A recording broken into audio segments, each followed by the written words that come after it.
আসসালামু আলাইকুম, কেমন আছেন সবাই? আশা করি আল্লাহর অশেষ রহমতে সবাই ভালো আছেন। আলহামদুলিল্লাহ, আমিও ভালো আছি। শাহিনুর রেসিপিতে সবাইকে আরও একবার ওয়েলকাম জানাচ্ছি। চলে এসেছি ভীষণ মজার এবং নরম তুলতুলে একটি স্বাস্থ্যকর নাস্তার রেসিপি নিয়ে। আজকে আমি যে নাস্তাটা বানিয়ে দেখাবো, এটা বানিয়ে নেওয়া খুবই সহজ আর খেতে অসাধারণ। বানিয়ে নেওয়ার জন্য মূল উপকরণ হিসেবে ব্যবহার করব সুজি আর সামান্য পরিমাণে কিছু সবজি। ছোট থেকে বড় সবাই খেতে পছন্দ করবে এমন একটি নাস্তা। চাইলে কিন্তু বাচ্চাদেরকে স্কুলের টিফিনও বানিয়ে দিতে পারেন। তো চলুন এটা কীভাবে বানিয়েছি সেটাই দেখে নেওয়া যাক। আর আপনি ততক্ষণ আমার ভিডিওটাতে একটা লাইক করে চ্যানেলটি সাবস্ক্রাইব করে পাশেই থাকবেন আশা করছি। তো চলুন দেখে নেওয়া যাক আজকের রেসিপিটি। বিসমিল্লাহির রহমানির রহিম। প্রথমেই আমি একটা মিক্সিং বোলে নিয়ে নিচ্ছি 2 কাপ পরিমাণে সুজি। আর এরপর এখানে আমি দিয়ে দেবো টক দই। আর টক দইয়ের পরিমাণটা হচ্ছে 1 কাপের থেকে সামান্য একটু কম। তো এটা দেওয়ার আগে কিন্তু আমি ভালো মতো ফেটে নিয়েছিলাম। এরপর এই টক দই আর সুজি একসাথে একটু ভালো মতো আগে মিশিয়ে নিচ্ছি। আর মিশিয়ে নেওয়ার কারণ হচ্ছে এখানে যেহেতু আমি পানি ব্যবহার করব, তো পানির পরিমাণটা ঠিক কতটা দিতে হবে সেটা বোঝার জন্যই কিন্তু আগে থেকে একটু মিশিয়ে নিচ্ছি আমি। তো মিশিয়ে নেওয়া হয়ে গেলে আমি এখানে 1 কাপ পরিমাণে পানি দিয়ে দিচ্ছি, দিয়ে ভালো মতো মিশিয়ে নিতে হবে। আর অবশ্যই এটাকে একটু রেস্টে রেখে দিতে হবে, কারণ সুজি কিন্তু অনেক পরিমাণে পানি টানে। আর ভেজে রাখার ফলে সুন্দর করে কিন্তু এটা ফুলেও যাবে আর ভেজেও যাবে। তো সেজন্য ভালো মতো আমি আগে মিশিয়ে দিচ্ছি 1 কাপ পানি দিয়ে। মনে রাখবেন 2 কাপ পরিমাণে সুজির সাথে কিন্তু 1 কাপ পরিমাণে পানি আমি এখন দিয়েছি। আর পরবর্তী সময় আমার আরও পানির প্রয়োজন হবে, তো সেটা আমি পরে ব্যবহার করব। আপাতত 1 কাপ পরিমাণে পানি দিয়ে ভালো মতো মিশিয়ে দিয়েছি। আর ঘনত্বটা হয়েছে ঠিক এরকম। এবার আমি ঢাকনা দিয়ে ঢেকে এটাকে 10 মিনিটের জন্য রেখে দেবো একটা পাশে। ফিরে এসেছি 10 মিনিট পরে, ঢাকনাটা তুলে নিচ্ছি। আর এই সুজিটা কিন্তু অনেকটা ঘন হয়ে গেছে, দেখেন পানিটা অনেকটাই টেনে নিয়েছে। আর বেশ ভালো মতো সুজিটা কিন্তু ভিজেও গেছে আর অনেকটা ফুলেও গেছে। এরপর আমি বাকি যে উপকরণগুলো এখানে ব্যবহার করব সেগুলো এক এক করে দিয়ে দিচ্ছি। প্রথমে দিয়ে দিচ্ছি আমি এখানে 2 টেবিল চামচ পরিমাণে পেঁয়াজ কুচি। এরপর দিয়ে দেবো আমি 1/3 কাপ পরিমাণে গাজর কুচি। আর এটা কিন্তু একদম ছোট করে কুচি করে রেখেছি, ওই পেঁয়াজের মতো করেই। আর ছোট করে যদি কেটে না রাখেন তাহলে কিন্তু এটা সেদ্ধ হতে চাইবে না। এরপর দিয়ে দিচ্ছি আমি এখানে পেঁয়াজ পাতা 1/3 কাপ পরিমাণে, এটাও কিন্তু ছোট করে কেটে রেখেছি। আর কিছুটা পরিমাণে আমি এখানে ধনিয়া পাতা কুচি দিয়ে দিচ্ছি, এটা যার যার পছন্দ মতো বাড়িয়ে বা কমিয়ে দিয়ে দিতে পারেন। দিয়ে দিচ্ছি 1 চা চামচ পরিমাণে লবণ, 1 চা চামচ পরিমাণে দিয়ে দিচ্ছি চাট মশলা। আর এরপরে দিয়ে দেবো আমি আধা চা চামচ পরিমাণে ভাজা জিরার গুঁড়া, আধা চা চামচ পরিমাণে দিয়ে দিচ্ছি ধনিয়া গুঁড়া, আর দিয়ে দিচ্ছি গরম মশলার গুঁড়া, এগুলো কিন্তু আধা চা চামচ করে দিয়েছি। এরপর 1 চা চামচ পরিমাণে দিয়ে দিচ্ছি এখানে চিলি ফ্লেক্স। এবার সব কিছু একসাথে বেশ ভালো মতো মিশিয়ে নিতে হবে। আগে মিশিয়ে নিই, তারপরে বুঝবো যে কতটা পানি এখানে আরও অ্যাড করতে হবে। তো আগে কিন্তু বেশি করে পানি দিয়ে দেওয়া যাবে না, আমি প্রথমে এটা ভালো মতো মিক্স করে নিচ্ছি।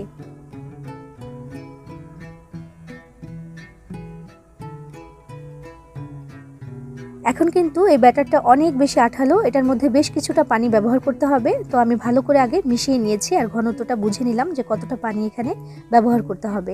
তো 1 কাপ পরিমাণে পানি নিয়েছি, তো একবারে কিন্তু আমি পুরোটা দিয়ে দিচ্ছি না, প্রথমে আমি অর্ধেকটা পরিমাণে দিয়েছি, দিয়ে আগে মিশিয়ে দেখি যে কেমনটা হলো। তো বাকিটা কেমন দেব সেটা বুঝে তারপর দিতে হবে। আসলে বেশি পাতলা হয়ে গেলে কিন্তু নাস্তাটা মোটেও ভালো হবে না, তো সেজন্য পানির যে পরিমাণটা সেটা কিন্তু একটু বুঝে বুঝে দিতে হবে। তো এবার আমি বাকিটাও এখানে দিয়ে দিচ্ছি, মানে এখানে মোট 2 কাপ পরিমাণে পানি লেগেছে প্রথম থেকে এই পর্যন্ত।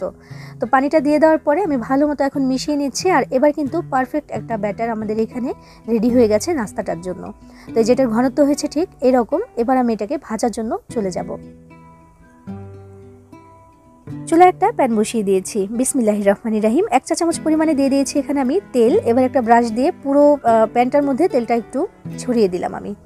এবার তেলটা যখন একটু গরম হয়ে আসবে তখন এর মধ্যে ব্যাটারটা দিয়ে দিতে হবে। তো ব্যাটারটা আমি দিয়ে দিচ্ছি এখানে, আমি যে চামচটা ব্যবহার করেছি সেটা দিয়ে আমি 2 চামচ করে এখানে দিয়ে দিচ্ছি, কারণ এই নাস্তাটা একটু মোটা হয়, মানে একটু পুরু হয় আর কি। 2 চামচ পরিমাণে দিয়ে তারপর এভাবে করে একটু মেলে দিচ্ছি। খুব বেশি মেলে দেওয়ার দরকার নেই, সে যে চাপড়ি পিঠা বা চাপটি বলি আমরা সেরকম করে কিন্তু এটাকে মেলে দেওয়ার দরকার নেই, একটু ছোট করে মেলেছি, মানে একটু মোটা হবে আর কি। এবার ঢাকনা দিয়ে ঢেকে আমি 2 মিনিট এটাকে একটু সেদ্ধ হতে সময় দিয়েছি, চুলার আঁচটাকে মিডিয়াম টু লো হিটে রেখে। 2 মিনিট পরে ঢাকনাটা তুলে আমি একটু উল্টে দিচ্ছি, দিয়ে এবার ঢাকনা দিয়ে ঢেকে আরও 1 মিনিট এটাকে সেদ্ধ হতে দিতে হবে, ততক্ষণে ভাজাও কিন্তু হয়ে যাবে। তো আরও একটু 1 মিনিটের জন্য আমি ঢাকনা দিয়ে ঢেকে দিলাম। 1 মিনিট পরে আমি ঢাকনাটা তুলে নিয়েছি। আমাদের এই নাস্তাটা কিন্তু রেডি হয়ে গেছে, দেখুন মাত্র 3 মিনিট লাগবে এক একটা নাস্তা হওয়ার জন্য, যেহেতু একটু পুরো আর যে সবজিগুলো দিয়েছি সেগুলো কিন্তু কাঁচা।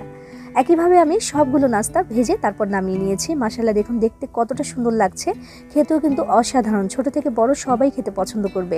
আর সবজিও আছে, তাই বেশ স্বাস্থ্যকর। আর সুজি তো অবশ্যই স্বাস্থ্যকর একটা উপকরণ, এটা কিন্তু খুবই স্বাস্থ্যকর হয়ে থাকে। তো আপনি কিন্তু ঝটপট করে চাইলে এটা বানিয়ে নিতে পারেন সকালের নাস্তায় কিংবা বিকেলের নাস্তায় অথবা স্কুলের টিফিন হিসেবে। সবাই কিন্তু বেশ পছন্দ করেই খাবে আশা করছি। বানিয়ে খেয়ে দেখবেন, ভালো লাগবে ইনশাআল্লাহ। সবাই ভালো থাকবেন, সবার জন্য সবাই দোয়া করবেন। আল্লাহ হাফেজ।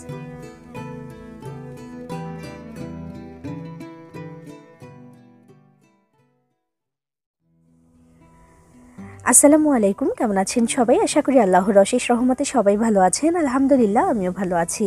শাহিনুরস রেসিপিতে সবাইকে আরও একবার ওয়েলকাম জানাচ্ছি নতুন আরও একটি রেসিপি দেখার জন্য। আজকে আমি আপনাদের সাথে শেয়ার করব ভীষণ মজার আরও একটি রেসিপি। আজকে সুজি দিয়ে তৈরি করে দেখাবো ঝাল পিঠা।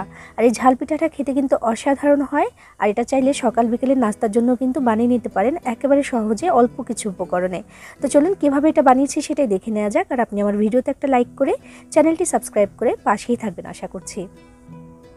বিসমিল্লাহির রহমানির রহিম। প্রথমে আমি একটা মিক্সিং বোলের মধ্যে নিয়ে নিচ্ছি 1.5 কাপ পরিমাণে সুজি।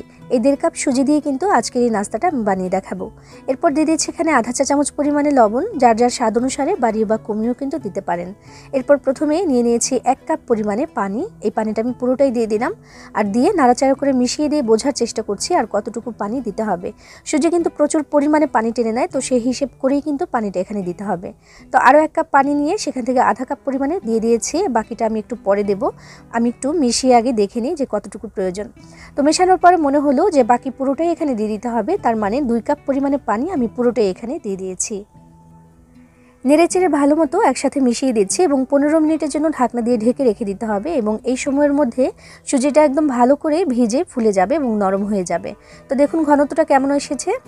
এই ঘনত্বটা কিন্তু একটু পরে আর থাকবে না, এটা দেখবেন যে আরও একটু ঘন হয়ে যাবে, কারণ সুজিটা প্রচুর পরিমাণে পানি টেনে নেয়। তো আমি ঢাকনা দিয়ে ঢেকে 15 মিনিটের জন্য রেখে দিচ্ছি একটা পাশে। ফিরে এলাম 15 মিনিট পরে এবং ঢাকনাটা তুলে আমি দেখিয়ে দিচ্ছি যে এটার ঘনত্বটা কতখানি বেড়ে গেছে। দেখুন প্রথমে আগে মিশিয়ে দিচ্ছি আমি। মেশানোর পরে আমি ঘনত্বটা দেখিয়ে দিচ্ছি। দেখুন অনেকটা ঘন এবং থকথকে একটা ব্যাটার এখানে তৈরি হয়েছে। তবে এতটা ঘন হলে কিন্তু হবে না, আরও একটু পাতলা হতে হবে, বেশি না অল্প। তো সেজন্য আমি আরও 2 টেবিল চামচ পরিমাণে পানি এখানে দিয়ে দিলাম। পানিটা দিয়ে এবার চামচ দিয়ে ভালো করে নেড়েচেড়ে আমি মিশিয়ে দিচ্ছি এবং এবার যে ঘনত্বটা এসেছে এটা কিন্তু একদম পারফেক্ট। সুজিটা এভাবে যদি ব্যাটার বানান সেক্ষেত্রে কিন্তু একটু রেখে দিতে হবে, রেখে না দিলে সুজিটা ভেজার সময় পাবে না আর নাস্তাটা কিন্তু শক্ত হয়ে যাবে, খেতে ভালো লাগবে না। তো এখানে আমি দিয়ে দিচ্ছি 1 চা চামচ পরিমাণে বেকিং পাউডার। আমি এখানে বেকিং পাউডার দিয়েছি, বেকিং সোডা কিন্তু দেইনি। বেকিং পাউডারটা দিয়ে ভালো করে মিশিয়ে দিতে হবে। আবারও মিশিয়ে দেওয়ার ফলে যেটা হবে যে এই বেকিং পাউডারটা দেওয়ার ফলে যেটা হবে যে একদম নরম তুলতুলে হবে আমাদের এই নাস্তাটা। একটু বেকিং পাউডার অবশ্যই দিয়ে দিতে হবে। তো দিয়ে আমি এটাকে নাড়াচাড়া করে মিশিয়ে দিয়েছি। ঘনত্বটা আরও একবার দেখিয়ে দিচ্ছি, দেখুন যে এমন হতে হবে। আর এই যে চামচটা নিয়েছি এটার 1 চামচ করে দিয়ে আমি নাস্তাটা বানাবো। আর প্রতিবার নাস্তাটা ভাজার আগে খোলায় দেওয়ার আগে আমি কিন্তু এটাকে ভালো মতো একটু নেড়ে চেড়ে নেব। দেখুন এভাবে করে একটু তেল হালকা করে ব্রাশ করে দিতে হবে, খুব বেশি তেলের প্রয়োজন নেই এই নাস্তাটা বানানোর ক্ষেত্রে। বিসমিল্লাহির রহমানির রহিম। 1 চামচ পরিমাণে ব্যাটার আমি এখানে দিয়ে দিলাম।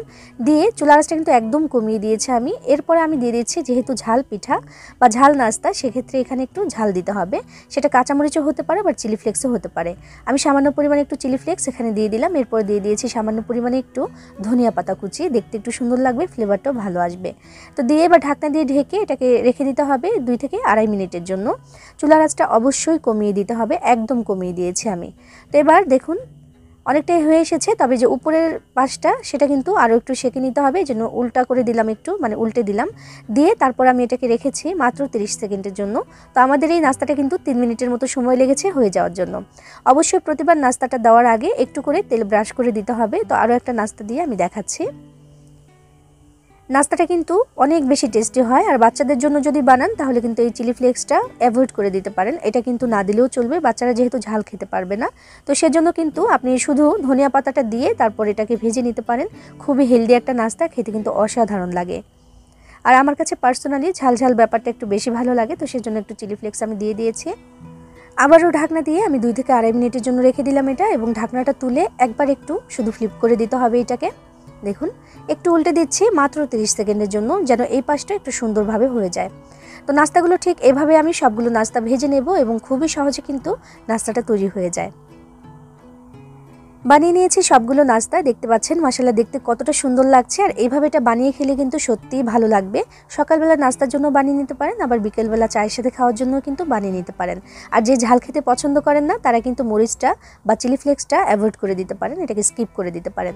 তো এইভাবে বানিয়ে খেয়ে দেখবেন সত্যিই কিন্তু অসাধারণ লাগে। আর দেখুন ভেতরটা একদম নরম তুলতুলে, অনেকটা চিতই পিঠার মতো কিন্তু হয় এটা, আর খেতে হয় অসাধারণ। হেলদি এই নাস্তাটা কিন্তু আপনিও চাইলে বানিয়ে নিতে পারেন, বাড়িতে সবাই পছন্দ করে খাবে ইনশাআল্লাহ।